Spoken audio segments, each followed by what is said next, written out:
আব্দুল্লাহ ইবনে আব্বাস রাদিয়াল্লাহু তাআলা আনহুর একজন সাহাবী, তিনি হচ্ছেন রাসূলুল্লাহ সাল্লাল্লাহু আলাইহি ওয়াসাল্লামের চাচাতো ভাই, এবং উনি কত বড় স্কলার ছিলেন আব্দুল্লাহ ইবনে আব্বাস রাদিয়াল্লাহু তাআলা আনহু, যে ওনার বাসায় ঢোকার জন্য হয়তো লম্বা রাস্তা, আধা কিলোমিটার রাস্তা পুরো জাম।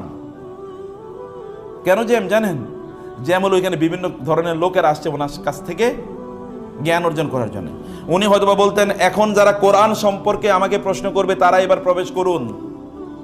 এখন হল ভর্তি, এরা আসছেন কোরআনের ওই সূরার ওই আয়াতের অর্থ কি, ওই শব্দের অর্থ কি, ওই আয়াত কোন প্রেক্ষাপটে নাজিল হয়েছে, এবং আপনার ওইটা কার ব্যাপারে, ওইখানে কি কথা বলা হয়েছে, এখান থেকে আমরা কি শিক্ষা নেব, এটার ব্যাপারে আমরা কি ধারণা নেব, এটার তাফসির কি, এরকম আরবরা এই শব্দটা কোন অর্থে ব্যবহার করতেন, এটা কোন ভাষায় থেকে এই শব্দটি নেওয়া হয়েছে, এরকম বিভিন্ন প্রশ্ন ইনি সব উত্তর দিতেন এবং সবাই চলে যেত, তাদের প্রশ্ন সকলের উত্তর শেষ।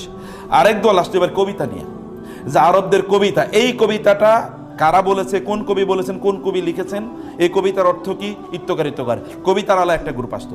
আরেকটা আসতো আনসাব। আনসাব মানে হচ্ছে আরবের বংশ লতিকা। যেমন আমরা কিন্তু আমার দাদার নাম পর্যন্ত আমি জানি, এরপরে আর কারো নাম আমি জানি না। যেমন আমার দাদির নামও আমি ভুলে গেছি, বিশ্বাস করেন।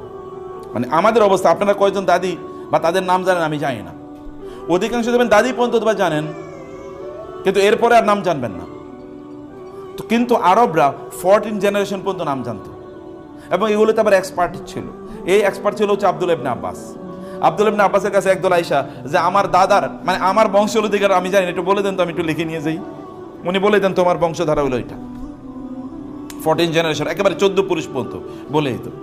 আরেকজন আসতেন হাদিসের ব্যাপারে জানার জন্য, আরেকজন আসতেন ফিকের ব্যাপারে জানার জন্য, আরেকজন আসতেন কি আকীদার ব্যাপারে জানার জন্য, আরেকজন আসতেন ইতিহাসের ব্যাপারে জানার জন্য। মানে এরকম ধরেন অথবা 10, 12, 15টা গ্রুপ এরা আসতেন। এবার ইতিহাস সম্পর্কে যারা জানতে চায় তাদেরকে প্রবেশ করতে দাও, তারা আসতো, তাদেরকে তিনি উত্তর দিতেন। এত বড় স্কলার কোত্থেকে তৈরি হয়েছেন সেই গল্পটা একটু শোনেন। একদিন তার মায়ের নাম ছিল উম্মুল ফদল। উম্মুল ফদল, তার এক ফুফু ছিল, তার এক খালা ছিল রাসূলুল্লাহ সাল্লাল্লাহু আলাইহি ওয়াসাল্লামের স্ত্রী। উম্মুল ফদল এবং আব্দুল্লাহ ইবনে আব্বাস এরা মদিনা হিজরত করে যান অনেক পরে, মক্কা বিজয়ের পর। এরা মক্কায় থেকে গিয়েছিলেন, কারণ তার বাবা আব্বাস রাদিয়াল্লাহু তাআলা আনহু তিনি তখনও ইসলাম গ্রহণ করেন, রাসূলের চাচা।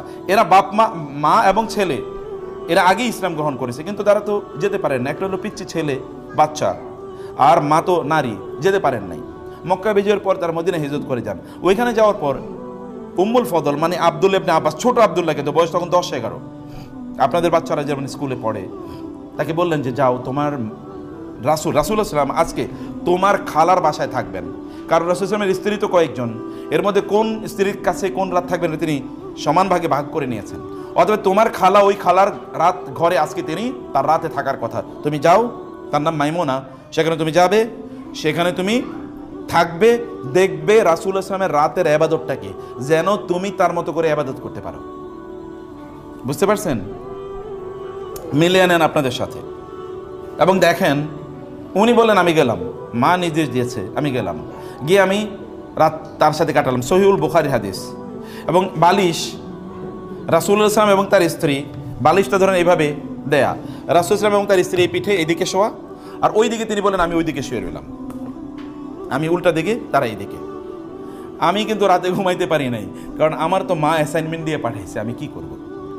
রাত 2টা বা এরকম আমি ধারণা করে বলছি আর কি সময়টা, কারণ রাসূলুল্লাহ সাল্লাম সাধারণত রাতের শেষ তৃতীয়াংশে তিনি ঘুম থেকে উঠে তারপরে নামাজ আদায় করতেন।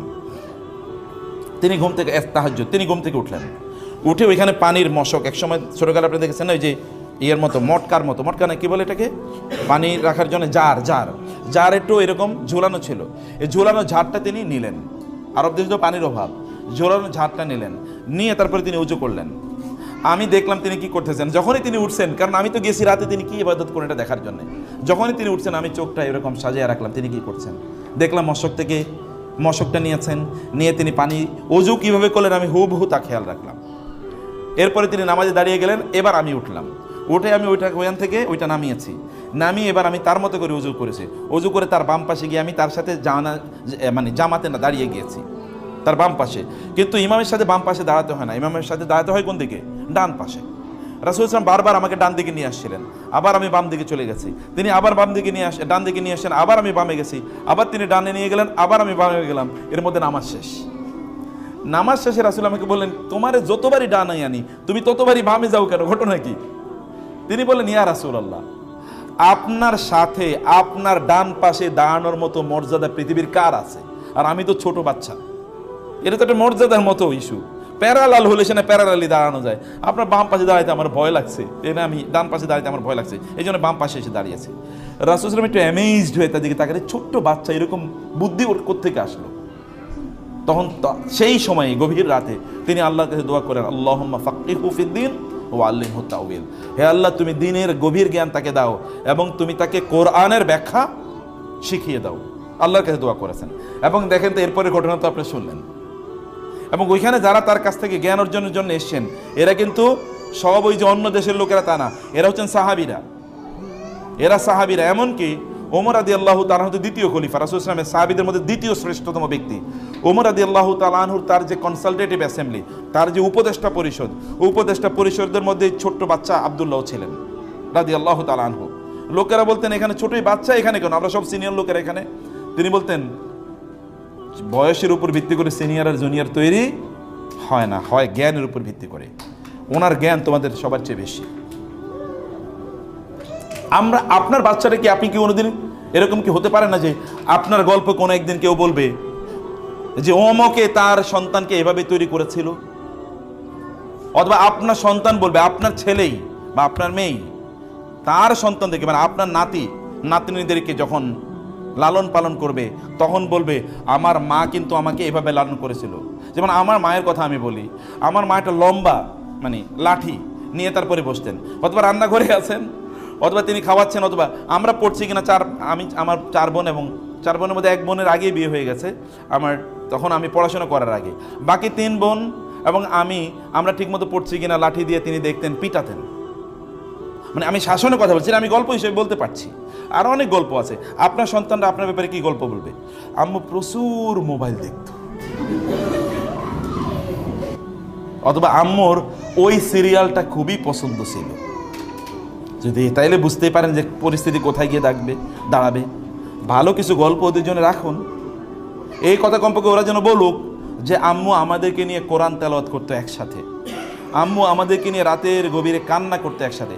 আমি জানি না কখনো আপনারা কান্না করেছেন কিনা আপনাদের সন্তানদেরকে নিয়ে, অথবা আপনাদের সন্তানরা কি কখনো দেখেছে কিনা, আপনাদের সন্তানরা কি কখনো দেখেছে কিনা যে আপনি ওর জন্য আল্লাহর কাছে কান্না করেছেন, আল্লাহ তুমি আমার সন্তানটাকে অনেক ভালো মানুষ বানাও।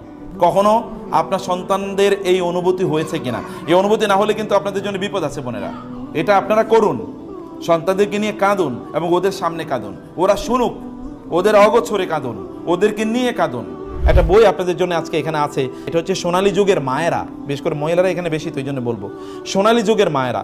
মানে ওই যুগে মায়েরা তাদের সন্তানদেরকে কিভাবে সোনালী ছেলেতে পরিণত করেছেন, গোল্ডেন চিলড্রেনে পরিণত করেছেন, তার এখানে গল্প আছে। এখানে গল্প আছে আব্দুল্লাহ ইবনে আব্বাস রাদিয়াল্লাহু তাআলা আনহু মা কিভাবে আব্দুল্লাহ ইবনে আব্বাসের মতো জগৎ বিখ্যাত ইসলামিক স্কলার, মানে কোরআনের, তিনি সাহাবী, কিন্তু তিনি ছিলেন জুনিয়র সাহাবী, 10, 11, 12 বছরের। বড় সিনিয়র সাহাবীরা এসে তার কাছে বসে থাকতেন কোরআনের ব্যাখ্যা জানার জন্য। কিভাবে তৈরি হতেন? He is the making of his mother. কারণ মা জানতেন তিনি আল্লাহর কাছে দোয়া করেছেন, এই দোয়া তো বিফলে যেতে পারে না, ব্যর্থ হতে পারে না। আমরা হলো তারে বাবা তাই নাকি, বলো কি? তিনি জানেন যে আল্লাহর কাছে তিনি দোয়া করছেন, এই আত্মবিশ্বাস নিয়ে তিনি আল্লাহর কাছে দোয়া করেছিলেন। এরকম অনেক ঘটনা আছে। সন্তানদেরকে কিভাবে প্রতিপালন করতে, মায়েদের কাজ কি, দায়িত্ব কি, সকল মায়েদের জিনিসটি ভালো করে বোঝা দরকার এবং পড়া দরকার।